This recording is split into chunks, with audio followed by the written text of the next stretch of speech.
Bienvenue au cœur du conflit, le podcast pour décrypter, comprendre et gérer vos conflits avec stratégie. Avec Karine Diava et le cabinet Resolveco, votre expert en gestion de conflits, conseils, coaching et médiation. Violence, agressivité et frustration, les moteurs cachés de vos conflits. Bonjour et bienvenue dans ce nouvel épisode d'Au cœur du conflit. Imaginez cette scène. Vous êtes en réunion, un collègue critique votre travail devant tout le monde. Vous sentez une chaleur monter, votre cœur s'accélère, vos poings se serrent. Ou alors, dans votre couple, votre partenaire oublie pour la 3e fois de faire quelque chose d'important pour vous. Vous explosez. Vous dites des choses blessantes que vous regretterez plus tard. Que s'est-il passé? D'où vient cette violence qui vous a traversé? Pourquoi cette agressivité soudaine? Et surtout, pourquoi certaines personnes explosent facilement alors que d'autres encaissent tout sans broncher? Si vous êtes en conflit ou si le sujet vous intéresse, écoutez jusqu'au bout. Vous y trouverez des clés essentielles. C'est parti. Alors aujourd'hui, nous allons plonger au cœur de ces mécanismes qui font que nos conflits dégénèrent ou au contraire se résolvent. Je vais vous révéler un secret. L'agressivité n'est pas votre ennemi. La frustration non plus. Mal comprises, elles détruisent vos relations. Bien comprises, elles deviennent vos meilleurs alliés pour gérer sainement vos désaccords. Et pour vous aider à décoder vos conflits, je vais vous présenter l'échelle de l'agressivité du docteur Perron. Après cet épisode, vous ne verrez plus jamais vos disputes de la même façon. Commençons par démolir un mythe tenace. L'agressivité serait quelque chose de négatif qu'il faudrait éliminer. C'est faux, complètement faux. L'agressivité, c'est votre capacité à vous affirmer, à défendre vos intérêts, à poser vos limites, à dire non. C'est votre force vitale, celle qui vous permet de survivre dans un monde où tout le monde veut quelque chose de vous. Sans agressivité, vous êtes une proie. Avec trop d'agressivité, vous devenez un prédateur. L'art, c'est de trouver le juste équilibre. En fait, notre capacité à contrôler cette agressivité n'est pas innée, elle s'apprend. Elle fait partie d'une éducation, d'une intériorisation des règles sociales. Les premières lois écrites, en fait, avaient précisément ce but. Il y a à peu près 1400 ans, c'était réguler la violence naturelle pour permettre la collaboration. Et c'est exactement ce que nous continuons de faire aujourd'hui dans nos familles, nos couples, nos entreprises. Quand quelqu'un manifeste de la violence dans un conflit, ce n'est pas qu'il est mauvais, c'est qu'il n'a pas intégré, pas appris, pas développé les mécanismes de régulation.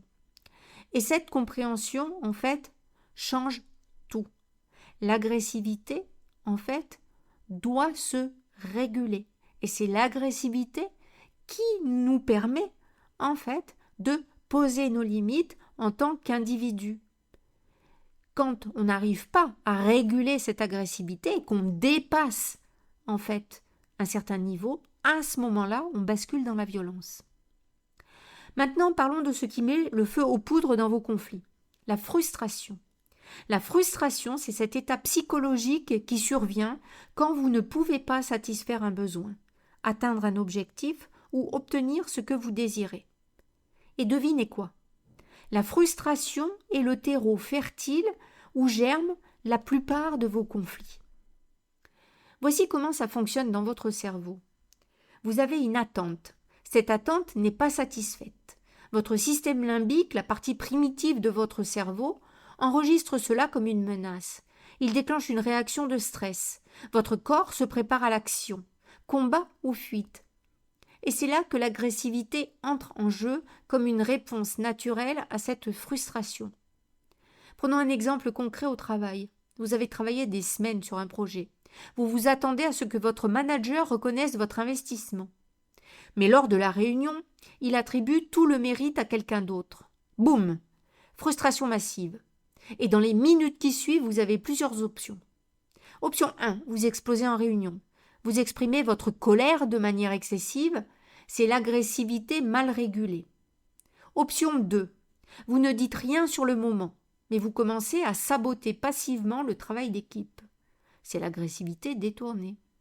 Option 3. Vous ne dites rien du tout. Vous rentrez chez vous avec un poids sur le cœur. La frustration s'accumule, couche après couche. C'est l'agressivité refoulée. Option 4. Vous demandez un entretien privé avec votre manager. Vous exprimez clairement mais fermement votre désaccord. C'est l'agressivité bien régulée. Vous voyez la différence? La frustration est la même dans les 4 cas. Ce qui change, c'est votre capacité à mobiliser votre agressivité de manière adaptée. Je prends juste le temps en fait de clarifier ce qui est peut-être pour vous une évidence, mais qui ne l'est pas pour tout le monde. En fait, si on n'a pas vraiment des connaissances en psychologie, donc la colère, en fait, c'est une émotion primaire et c'est en fait ce que l'on ressent. C'est la réaction interne à la frustration, d'accord? À une injustice, une blessure aussi, mais on va dire c'est ce qu'on ressent quand on a en fait une frustration. Elle est saine et nécessaire, d'accord? Et en fait, c'est un indicateur pour savoir justement que en fait, la situation n'est pas conforme finalement à ce qu'on en attendait ou ce qu'on pensait. Ensuite, l'agressivité, c'est en fait l'énergie ou la pulsion qui fait suite en fait à la colère. C'est une force de mouvement. D'accord? Le côté positif, c'est qu'une certaine dose d'agressivité est nécessaire pour s'affirmer, relever des défis, protéger son territoire. C'est quelquefois ce qu'on va appeler la combativité. Et puis, il y a le côté négatif, ce qu'on disait tout à l'heure, quand en fait on n'a pas appris à suffisamment la réguler et qu'elle finit par devenir problématique, car finalement elle finit par viser à intimider ou à s'imposer en fait par rapport à l'autre. D'accord? Et c'est une tension qui précède l'action. À ne pas confondre avec la violence. La violence, c'est le comportement qui vise à soumettre, dominer ou détruire l'autre. D'accord? Elle n'est, en fait, jamais légitime dans une relation saine, contrairement à la colère ou, en fait, à l'agressivité. D'accord? Car la violence, elle porte atteinte à l'intégrité de l'autre, physiquement, verbalement ou psychologiquement. La violence, en fait, est là pour créer une asymétrie. Celui qui l'utilise veut prendre le pouvoir sur l'autre. C'est vraiment le moment où l'on franchit la limite, du respect et les limites, bien sûr, de la loi. D'accord? Donc, en fait, une colère mal gérée va monter en agressivité. Jusqu'à une certaine dose, c'est ce qui vous permet d'agir, mais au-dessus d'une certaine limite, cette agressivité fait qu'ensuite, votre comportement tourne à la violence. Bien sûr, je précise juste une petite chose. On peut être violent sans être en colère. En fait, quand on a une violence froide, calculée. On peut être en colère sans être agressif. Quand on a une colère silencieuse. D'accord? Alors, voici quand même quelque chose de crucial. Les gens qui ne savent pas gérer leur frustration ont 2 destins opposés. Soit ils deviennent hyper agressifs et leurs relations sont parsemées de conflits explosifs, soit ils deviennent totalement passifs et leurs relations sont marquées par la soumission et le ressentiment accumulé. Dans un couple, c'est exactement pareil. Votre partenaire oublie votre anniversaire. Frustration. Il ne vous écoute pas quand vous parlez de votre journée. Frustration. Il prend des décisions importantes sans vous consulter. Frustration. Si vous ne savez pas exprimer sainement cette frustration, soit vous allez exploser pour des broutilles, soit vous allez tout garder jusqu'au jour où vous annoncez que vous voulez divorcer. Et votre partenaire tombe des nues parce qu'il n'a rien vu venir. La clé, c'est de comprendre que la frustration est normale. Elle est inévitable dans toute relation humaine. Ce qui compte, c'est ce que vous en faites. D'accord? Alors, je précise quand même que la frustration n'engendre pas que de la colère. Elle peut aussi, en fait, engendrer de la tristesse. Mais, bien évidemment, ce n'est pas le sujet de ce podcast et si vous ressentez de la tristesse, le chemin qui suit la tristesse n'est pas exactement le même que celui qui suit en fait la colère. Alors je vais vous parler là maintenant d'une échelle qui est connue, c'est l'échelle de l'agressivité. En fait, elle a 6 niveaux et cette échelle, elle va vous permettre de comprendre instantanément pourquoi certains de vos conflits dégénèrent et d'autres se règlent facilement. Alors, on appelle un niveau le niveau plus 3, c'est le territoire de la violence. Donc commençons par le plus problématique, même si heureusement c'est le plus rare. Les personnes plus 3 n'ont aucune inhibition de leur agressivité. Aucune. Pour elles, la frustration se traduit immédiatement en actes violents. Dans un conflit professionnel, c'est le manager qui humilie publiquement, qui crie, qui menace, qui peut même devenir physiquement intimidant. C'est le collègue qui sabote délibérément votre travail avec l'intention de vous détruire professionnellement. Ce ne sont pas des agressions ponctuelles, c'est systématique, c'est leur mode de fonctionnement. Dans un couple, c'est le tyran domestique, celui ou celle qui utilise la violence physique ou psychologique pour soumettre l'autre. Et voici ce qui est terrifiant. Ces personnes ne regrettent jamais leurs actes. Au contraire, elles les justifient. C'est de ta faute, tu m'as poussé à bout, tu l'as cherché, je dois te corriger pour ton bien. Leur frustration ne cherche pas une solution, elle cherche une victime. L'autre n'est pas un partenaire à comprendre, c'est un obstacle à écraser. Si vous êtes en relation avec une personne plus 3, comprenez bien ceci. Ce n'est pas un problème de communication, ce n'est pas un problème de couple, c'est un problème de violence. Et vous avez besoin d'aide professionnelle, voire de protection. Montons d'un cran, niveau plus 2, c'est l'agressivité excessive. Les personnes plus 2 ont un problème de régulation. Elles ressentent une frustration et passent trop vite, trop fort à l'agression. Leurs mécanismes d'inhibition sont sous-développés. Au travail, c'est votre collègue qui explose en réunion quand on conteste son idée, qui envoie des emails cinglants, qui manifeste son mépris par des soupirs, des regards chargés, des commentaires sarcastiques. Ces personnes ne cherchent pas à détruire l'autre comme les plus 3, mais elles cherchent à le contrôler, à le faire plier, à le soumettre à leur volonté. Leur frustration s'exprime par la domination. Si je crie plus fort, si je suis plus agressif, l'autre va céder et faire ce que je veux. Dans un couple, c'est la personne qui hausse systématiquement le ton dans les disputes, qui interrompt constamment, qui ne peut pas s'empêcher de critiquer, de dévaloriser, de contrôler. Elle fait des intrusions répétées dans le territoire de l'autre. Elle décide où vous allez en vacances. Elle critique votre façon de vous habiller. Elle remet en question vos amitiés. Voici ce qui est important à comprendre. Ces personnes ne mesurent pas les dégâts qu'elles causent. Après une dispute où elles ont été très agressives verbalement, elles peuvent dire « Mais quoi ? On a juste eu une discussion un peu vive !» alors que l'autre est dévasté.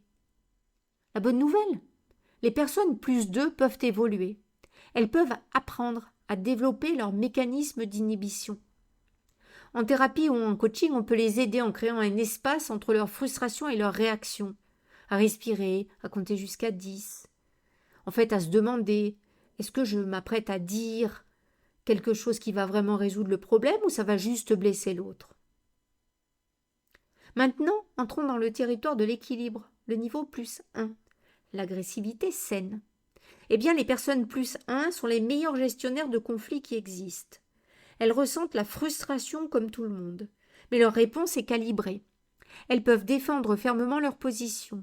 Elles peuvent dire non. Elles peuvent même entrer en confrontation, mais jamais avec l'intention de détruire ou de dominer. Leur but est de résoudre, pas de gagner. Dans une réunion de travail tendue, c'est la personne qui peut dire « Je ne suis pas du tout d'accord avec cette approche, et voici pourquoi ». Elle va défendre son point de vue avec conviction, peut-être même avec passion. Mais elle écoute aussi l'autre. Elle cherche des compromis. Elle ne transforme pas un désaccord professionnel en attaque personnelle. Dans un couple, c'est la personne qui peut dire « Ça fait 3 fois que tu oublies ce qui est important pour moi. Je suis blessée et en colère. On doit parler de ça. » Pas de cris, pas d'insultes, mais une expression claire et ferme de la frustration et du besoin. Ces personnes ont une qualité extraordinaire. Elles peuvent se défendre sans détruire le lien. Après un conflit, même intense, la relation n'est pas abîmée. Au contraire, souvent, elle en sort renforcée, parce que les choses ont été dites, clarifiées. Notez bien ceci. Même une personne plus 1 peut occasionnellement basculer dans le plus 2, si elle est vraiment acculée, si la frustration est trop intense. La différence, c'est qu'elle va le regretter souvent après coup. Elle s'excuse, elle reconnaît qu'elle a dépassé la borne. Maintenant, passons de l'autre côté de l'échelle. Les personnes moins 1 n'aiment pas les conflits. Niveau moins 1, c'est la médiation naturelle. Elles les évitent quand c'est possible, mais attention, elles peuvent se défendre si nécessaire. Face à la frustration, leur première réponse n'est pas l'affirmation, mais l'accommodation. Au travail, ce sont ces collègues extraordinaires qui apaisent les tensions, qui reformulent les positions de chacun pour qu'on se comprenne, qui trouvent des terrains d'entente, qui soutiennent les projets des autres sans chercher le projecteur. Dans un conflit d'équipe, ils sont précieux. Imaginez une réunion remplie uniquement de plus 1 et de plus 2, ce serait le chaos. Chacun voudrait imposer sa vision. Les moins 1 apportent l'équilibre, ils tempèrent, ils calment, ils créent des ponts. Dans un couple, c'est la personne qui va souvent céder pour éviter la dispute, qui va accepter plus que ce qu'elle voudrait vraiment. Mais voici la nuance essentielle. Elle garde une bonne estime d'elle-même. Donc si vraiment on dépasse ses limites, elle peut mobiliser son agressivité pour se défendre. Le docteur Perron disait quelque chose de crucial. Les moins 1 détestent le conflit, mais ils ne se détestent pas eux-mêmes. Cette distinction est capitale. Leur frustration existe, mais ils choisissent de la gérer en privilégiant l'harmonie, tant que leurs limites fondamentales ne sont pas franchies. La combinaison plus 1, moins 1 est souvent la plus harmonieuse. Le plus 1 prend les initiatives, assume les conflits. Le moins 1 soutient, médiatise, apaise. Ensemble, ils forment une équipe extraordinaire. Niveau moins 2, c'est la vulnérabilité chronique. Entrons dans ce territoire problématique du bas de l'échelle, parce que les personnes niveau moins 2 ont un réel défaut d'expression de leur agressivité. Face à la frustration, elles ne savent pas se défendre. Au travail, c'est le collègue qui se fait systématiquement marcher dessus. On lui vole ses idées. Il ne dit rien. On lui file tout le travail ingrat. Il l'accepte. On le critique injustement en réunion. Il encaisse en silence. Chaque frustration non exprimée, chaque agression non défendue, abîme son estime de soi. Et moins son estime de soi est solide, moins il peut se défendre la prochaine fois. C'est un cercle vicieux terrible. La frustration entraîne l'incapacité à se défendre, qui entraîne la baisse de l'estime de soi, qui entraîne encore moins de capacité à se défendre et qui entraîne encore plus de frustration. Dans un couple, c'est dramatique.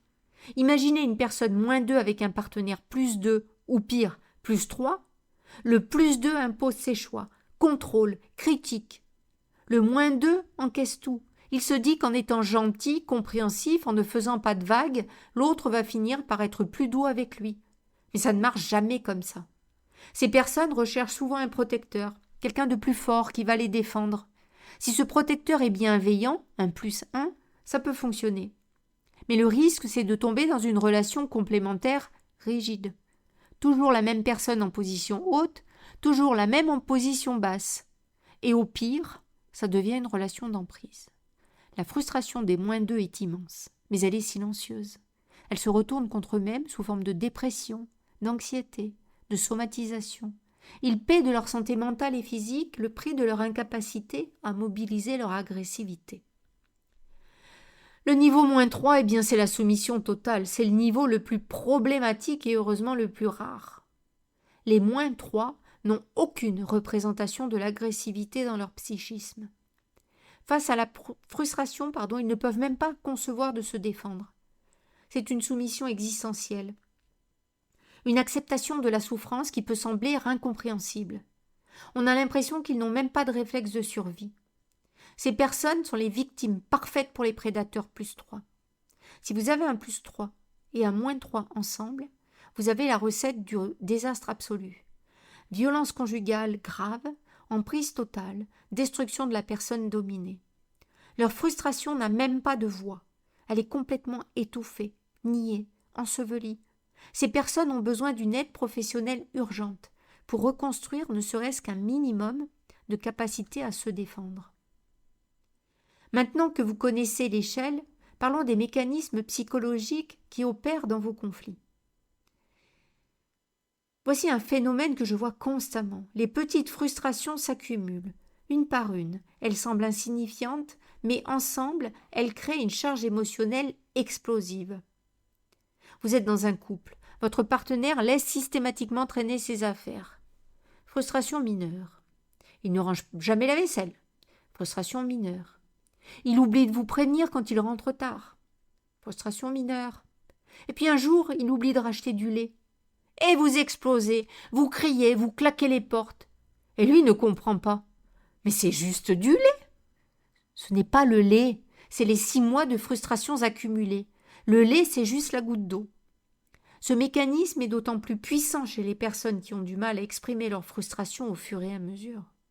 Les -1 et surtout les -2 accumulent, jusqu'à ce que ça déborde. Ensuite, la frustration projetée.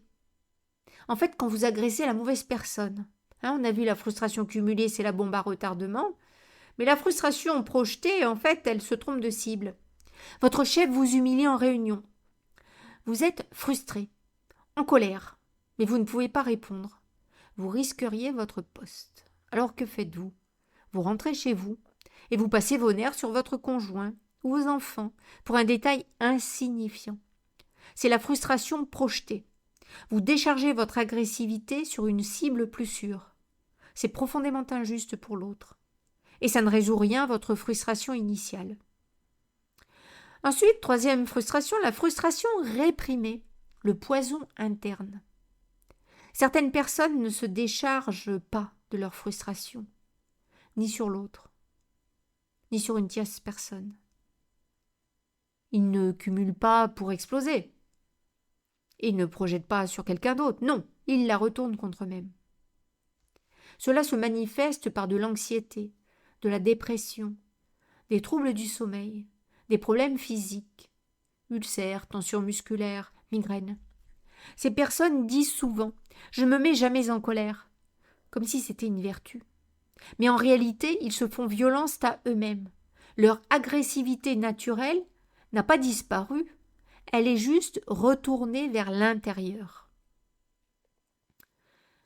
La frustration comme signal, elle, écoutez-la. Voici ce que je veux que vous compreniez profondément. La frustration n'est pas votre ennemi, c'est un signal. C'est votre psychisme qui vous dit « attention, quelque chose ne va pas. Un de tes besoins n'est pas satisfait. Une de tes valeurs n'est pas respectée. » Les personnes +1 et -1 écoutent ce signal et y répondent de manière adaptée. Les +2 et +3 surréagissent. Les -2 et -3, en fait, l'ignorent. Et comme vous l'avez vu, c'est en lien avec ce qu'on appelle l'agressivité. Alors maintenant, comment utiliser tout ça concrètement? D'abord, où êtes-vous sur l'échelle? Première étape, identifiez votre position. Soyez honnête avec vous-même. Quand vous êtes frustré, que faites-vous? Vous explosez immédiatement? Vous ravalez? Vous exprimez calmement mais fermement? Prenez vos 3 derniers conflits importants et analysez votre comportement. Puis identifiez les personnes autour de vous, votre conjoint, votre chef, vos collègues, vos amis proches. Où se situent-ils? Vous pouvez identifier les combinaisons à risque. 2 + 2 ensemble dans un couple. Chaque conflit va escalader dangereusement. Solution, l'un des deux ou les deux doit travailler à développer ses mécanismes d'inhibition. 1 + 2 avec +3, avec -2 au travail, c'est du harcèlement en germe. Si vous êtes le -2, vous avez besoin d'aide externe. RH, syndicat, médiateur, avocat. 1+1 avec un -1, c'est souvent l'équilibre parfait. Capitalisez là-dessus. Alors, gérer vos frustrations, c'est la clé de tout. Si vous êtes naturellement dans le haut de l'échelle, votre défi est d'apprendre à créer un espace entre votre frustration et votre réaction. Technique concrète, quand vous sentez la frustration monter physiquement, faites une pause. Respirez profondément 3 fois, comptez jusqu'à 10. Posez-vous cette question. Est-ce que je veux vraiment obtenir quelque chose, en fait, de cette conversation? Qu'est-ce que je veux obtenir? Est-ce que je m'apprête à dire quelque chose qui va m'en rapprocher ou m'en éloigner? Si vous êtes dans le bas de l'échelle, votre défi est d'apprendre à donner une voix à votre frustration avant qu'elle ne vous consume. Technique concrète, entraînez-vous avec des situations à faible enjeu. Le serveur vous apporte le mauvais plat, dites-le. Votre ami arrive systématiquement en retard, mentionnez-le. Construisez progressivement votre muscle d'affirmation. Ensuite, transformez la dynamique de vos conflits. Dans votre prochain conflit, qu'il soit au travail ou à la maison, essayez ceci. Identifiez votre frustration. Je suis frustré parce que. Identifiez votre besoin non satisfait. J'ai besoin d'eux. Exprimez-le clairement et calmement.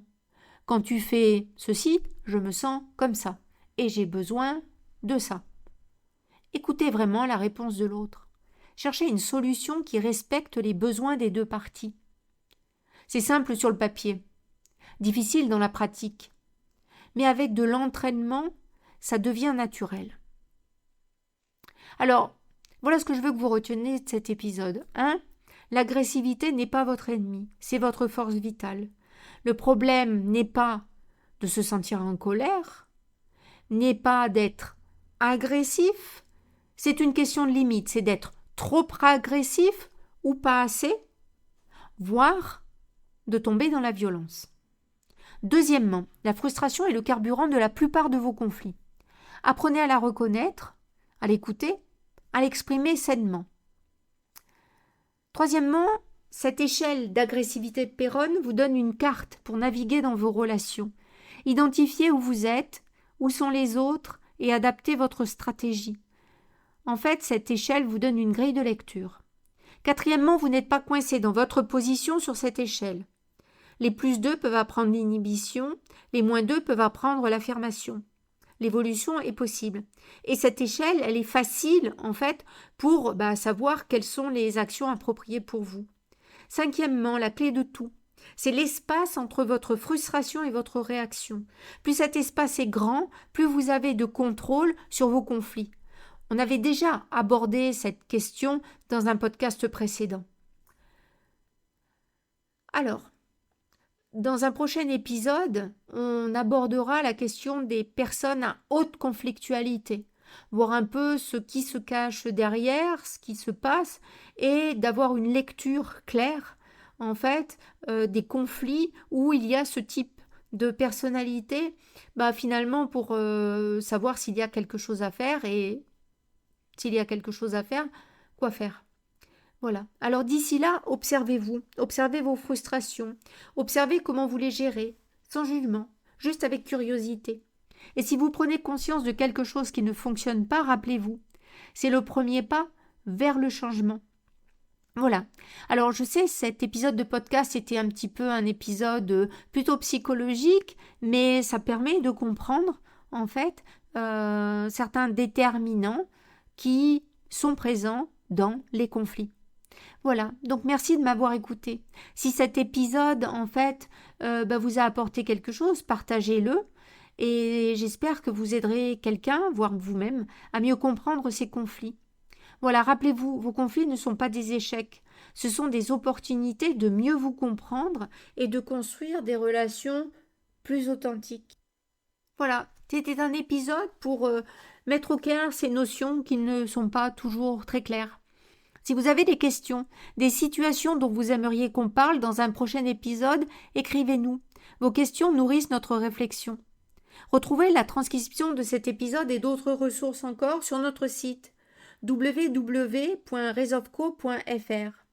Si vous sentez que vous avez des difficultés à réguler votre agressivité ou votre frustration, si vous n'arrivez pas à démêler ça tout seul, n'hésitez pas à nous contacter.